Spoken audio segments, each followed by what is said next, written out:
Ganda araw sa atin lahat, sa mga ka-gentleman. Ulit tayo po yung magagawa ulit ng isang style para sa pinapromote nating pomade. Ito yung may hold, ito walang hold, dalawa at magkakaiba yan ng scent. Baka matulong ating pomade para mabago yung ating format, yung ating look sa pamagitan ng ating mata.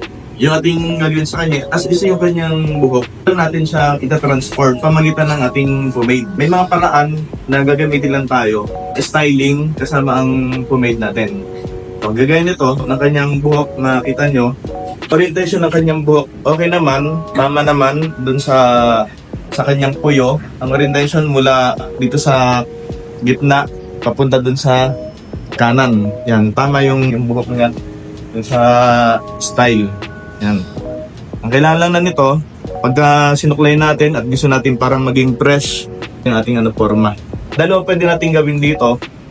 Itong nasa bangs niya, itong sa harapan, yan pwedeng maging as is na ganyan. Pwede rin nating ipatayo. O gaya ng ating gagawin, pwedeng gamitin natin yung dalawa nating klase ng pomade na merong hold at saka walang hold. Gagamitin natin yung walang hold dito sa mga gilid kasi ito wala tong hard part dito. Wala hard part yan. Kaya ito as is to, gagawin lang natin dyan pag ganitong style. Yung walang hold gagamitin natin para kikintab siya. O, kaya umpisa natin.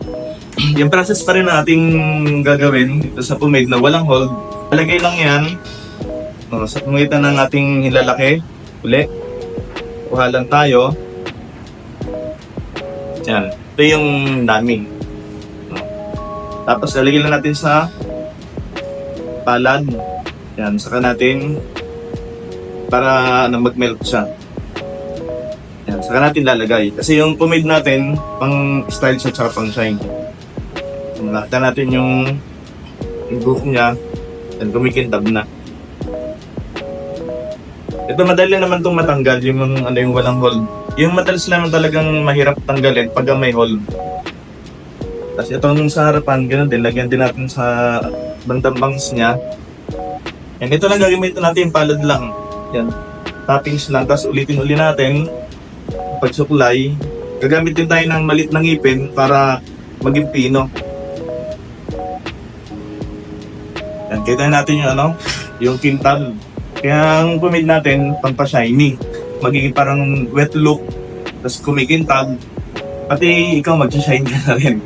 Yan, itong parang ni Sir Gerald, yan, ito yung sa bangs niya, pwede namang assist ganyan, kung gusto natin na ipataas, so gagamit tayo ng may hold na pomade. Kagaya nito, gagamit ulit tayo. Kung sa harapan, yan, pwede natin gamitin siya para tumigas siya. Ipaangat lang natin.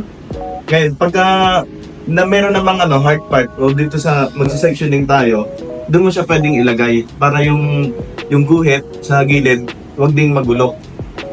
Kaya ito gamitin natin, and kung gusto natin ng isang forma na hindi siya gagalaw dun sa harapan, gamitin natin ng may hold sa pamamagitan ng ating gentleman na pomade. So ganun process pa rin lagi natin gagawin. Yung kuko ng ating hilalaki, yun ang ating pangkuha. Hindi yung ganito. Yan, ganito lang, simple lang. Yan yung proper ng pagkuha ng pomade. Yung ganyan. Tapos lalagyan din ulit natin sa ating palad, saka natin lalagay. Doon sa hairline, dito, sa hairline niya, mula dito sa hairline, doon tayo kukuha. Para hindi magulo yung ating buhok kahit nahanginin, yung mahangin, as is nandun pa rin siya, hindi matatanggal yung forma niya. Yan, dito lang lalagyan natin yung portion lang dito. Saka natin i-angat. May natitira pa na konting hold, pwede natin ilagay dun sa gilid. Dito. Yung may hold to lalagyan natin dito. Sa gilid lang, hindi dito. Yan. Yan yung forma ng ating, mula kanina, tuyo. Ngayon, naging siya, wet look, yung kanyang forma. Gentleman sa Shopee, sa TikTok Shop, yan, available po. Yan, bilhin na po tayo para sa ating bagong style, new look. Yan, kung tayo'y maging gentleman.